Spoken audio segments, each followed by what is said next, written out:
dampak dan penanganan banjir serta longsor dan penanganan banjir maupun para warga yang terdampak di berbagai wilayah di Sumatera. Kita telah tergabung bersama dengan Kepala Dinas Kehutanan Sumatera Utara Bapak Herianto dan Camat Tanjung Mutiara yaitu Bapak Edo Aipa Pratama. Selamat sore Bapak-bapak sekalian. Saya akan menuju ke Pak Edo terlebih dahulu. Sebelumnya kami ingin mengucapkan duka cita yang mendalam atas peristiwa ini Pak Edo. Dapat Anda jelaskan atau gambarkan bagaimana letak posisi wilayah Bapak di mana dan seberapa besar dampaknya? Silakan Pak Edo.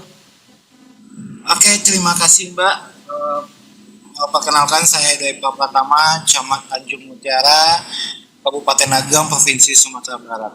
Wilayah saya berada di 0 meter sampai dengan 100 meter di atas permukaan laut, dan pada saat banjir ini terdapat satu nagari atau satu desa yang dampak seluruh banjirnya. Baik Pak Edo, bagaimana dengan korban jiwa yang saat ini dilaporkan di lokasi Anda? Ya, kalau korban jiwa meninggal, alhamdulillah sampai sekarang ini kita belum ada laporan dan belum kita menemukan korban meninggal dunia. Tapi beberapa pengungsi dan masyarakat kita ada yang luka ringan dan juga kita evakuasi ke beberapa rumah sakit umum daerah dan rumah sakit swasta yang ada di sekitaran.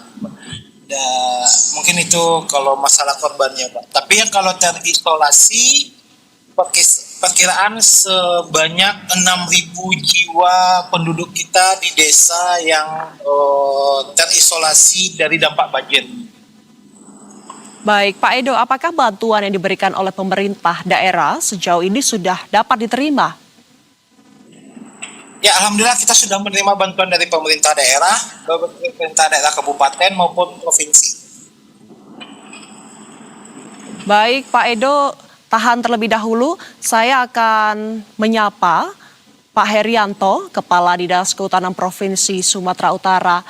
Pak Herianto, hingga sore ini dari data yang dimiliki ada berapa total desa dan wilayah yang terdampak banjir di wilayah Sumatera Utara? Benarkah wilayah Tapanuli Tengah dan Sibolga masih lumpuh total setelah banjir hampir merendam seluruh wilayah tersebut?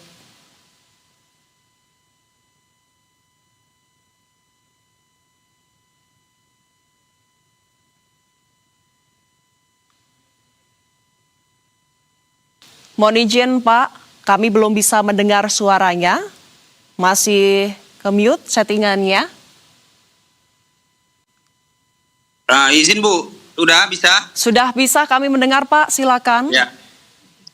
Oke, baik Bu. Saya ingin ralat dulu pernyataan Ibu. Saya tadi bukan sebagai Kepala Dinas Kehutanan Bu. Saya sebagai Sekretaris Badan Penanggulangan Bencana Daerah Provinsi Sumatera Utara saat ini. Baik.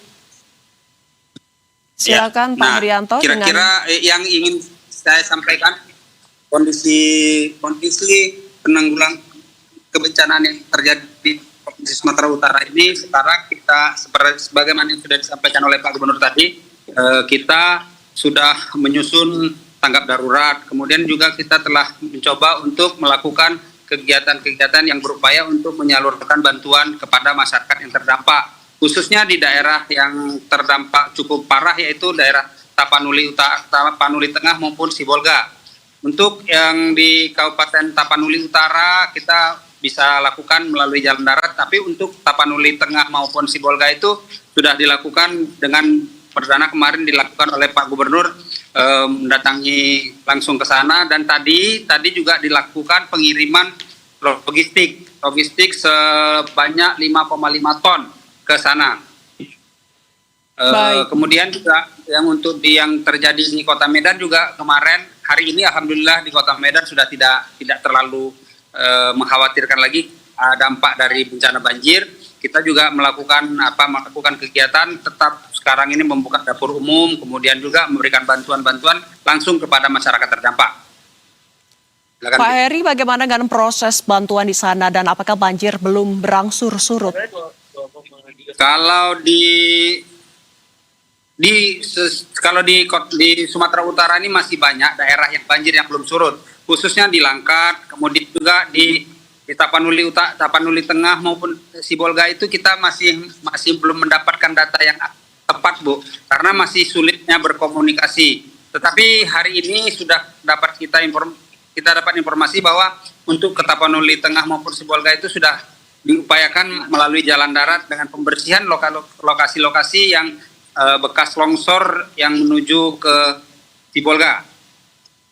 Baik Pak Heri, tahan dulu, saya akan menuju ke Pak Edo kembali. Pak Edo, bisa diceritakan bagaimana dengan proses evakuasi di sana? Kabarnya ada evakuasi melalui jalur laut. Pak Edo, silakan.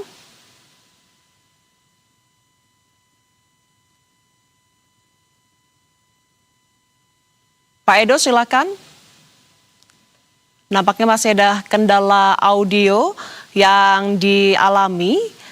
Saya akan menuju ke Pak Herianto kembali. Halo.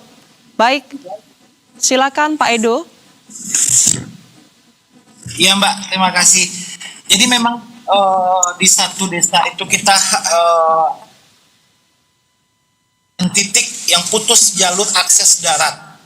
Makanya kita mengambil inisiatif untuk melakukan evakuasi dan pengiriman bahan logistik bantuan makanan melalui via laut.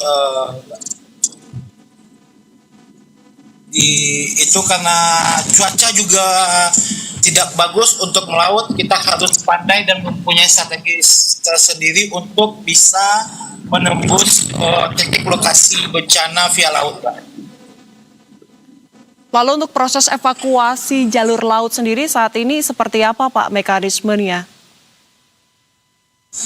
Ya Mbak, jadi kita bekerja sama dengan nelayan, kita menggunakan perahu nelayan karena juga kita tidak bisa menggunakan perahu besar karena lokasi yang tidak memungkinkan. Kita menggunakan perahu nelayan yang kecil, sekitar 10 perahu nelayan untuk mengevakuasi 51 lebih masyarakat kita untuk diungsikan ke tempat yang lebih aman. Dari saat ini kita mengungsikan di halaman dan ruangan kantor camat Tanjung Negara. Baik Pak Edo, saya akan menuju ke Pak Herianto. Pak Herianto, kalau tadi sempat dijelaskan bahwa di sana evakuasinya melalui jalur laut, Pak, bagaimana evakuasi di lokasi Anda saat ini, Pak? Kalau di lokasi kami, ini sekarang kita sedang menurunkan tim di Kabupaten Langkat. Di Kabupaten Langkat itu di Kecamatan Tanjung Pura itu cukup parah, ini masih terjadinya banjir. Kita masih kesulitan untuk melewati air yang cukup tinggi.